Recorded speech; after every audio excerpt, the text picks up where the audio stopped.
Namasté, je suis le Dr Shamla Devi. Je suis consultante principale en comportement et développement et je travaille à l'hôpital Apollo Children à Chennai. Je vais simplement parler brièvement du trouble du spectre autistique. En fait, les enfants autistes, généralement, ne présentent pas de signes à la naissance.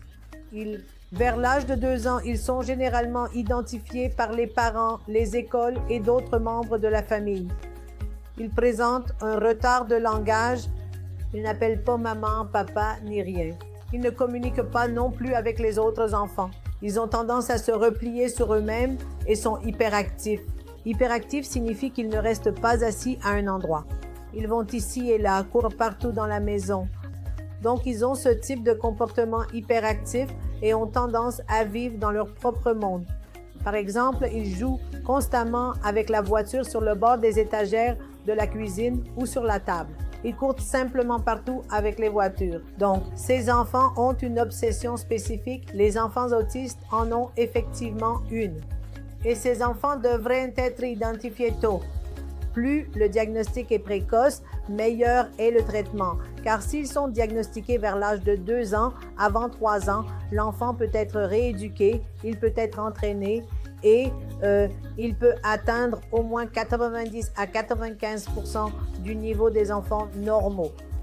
Donc, il est vraiment très important de garder à l'esprit les signes d'alerte pour l'autisme.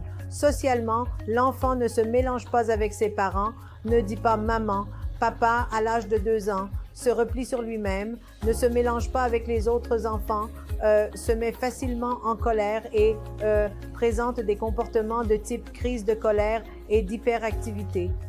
Habituellement, lorsque les enfants viennent chez nous, à l'hôpital pour enfants Apollo, nous parlons très clairement avec les parents, nous comprenons l'historique et procédons à un examen complet de l'enfant et nous parlons aussi à l'enfant, réalisons une évaluation complète, puis nous faisons appel à une spécialité associée. Nous adoptons généralement une approche multidisciplinaire où nous avons un orthophoniste qui va évaluer le langage et vous dire à quel point le développement du langage est en retard, ce qu'il faut faire, ainsi qu'un ergothérapeute qui va les aider avec l'hyperactivité, comment la réduire, comment améliorer la coordination des mains, les compétences de motricité fine.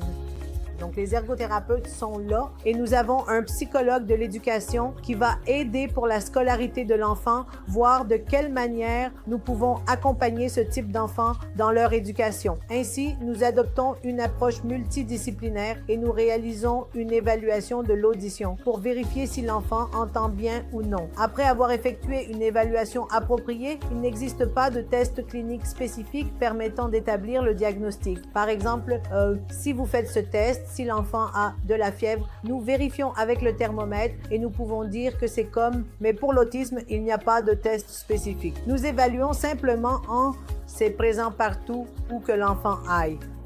C'est donc une évaluation à 360 degrés. Nous disposons d'une échelle d'évaluation qui nous permet de vous parler du score de Conners et aussi de l'autisme, de son degré de sévérité et, si nécessaire, nous devons effectuer d'autres tests pour écarter d'autres possibilités comme des problèmes de thyroïde ou d'autres choses de ce genre. Voilà l'évaluation que nous réalisons, puis nous leur proposons une approche de prise en charge claire. Alors, quel type d'approche de prise en charge adoptons-nous généralement avec nos enfants autistes? Nous donnons des médicaments en fonction des besoins de l'enfant. Deuxièmement, nous discutons également de la question de l'école. Les anciennes idées reçues disaient qu'une école spécialisée était bénéfique, mais de nos jours, l'approche actuelle est que les enfants devraient être placés dans une école ordinaire. Essayez d'abord l'école ordinaire. S'ils ne parviennent pas à s'adapter à l'école ordinaire, vous pouvez les inscrire dans une école spécialisée ou bien faire un mélange, par exemple, le matin à l'école spécialisée, l'après-midi à l'école ordinaire ou un jour à l'école spécialisée, un jour à l'école ordinaire. Ce type d'alternance de jours est également possible. Et en dehors de la scolarité, il faut occuper l'enfant toute la journée. Il faut leur proposer des activités, les impliquer, les emmener chez des thérapeutes près de chez vous, des orthophonistes, des ergothérapeutes, Nous avons un éducateur spécialisé qui aidera l'enfant à apprendre à lire, à apprendre en général. Et nous avons un thérapeute du comportement qui vous aidera avec les enfants ayant des crises de colère ou des problèmes de comportement. C'est donc très, très important. Il faut suivre la thérapie et le traitement et nous faisons un suivi régulier parce que lorsqu'un patient vient pour l'autisme, on parle d'au moins 3 ans de traitement pour qu'il y ait une amélioration. Quand ils suivent nos conseils, généralement 90 à 95% des enfants deviennent presque normaux. En tant que parent, beaucoup de parents de patients viennent me demander « Pourquoi moi? Pourquoi mon enfant est-il autiste ?» Nous disons toujours que Dieu choisit de bons parents pour s'occuper de ses enfants. Et l'autisme n'est pas un péché ou une faute des parents aussi, non pas qu'ils ne savent pas comment développer, vous savez, comment élever l'enfant.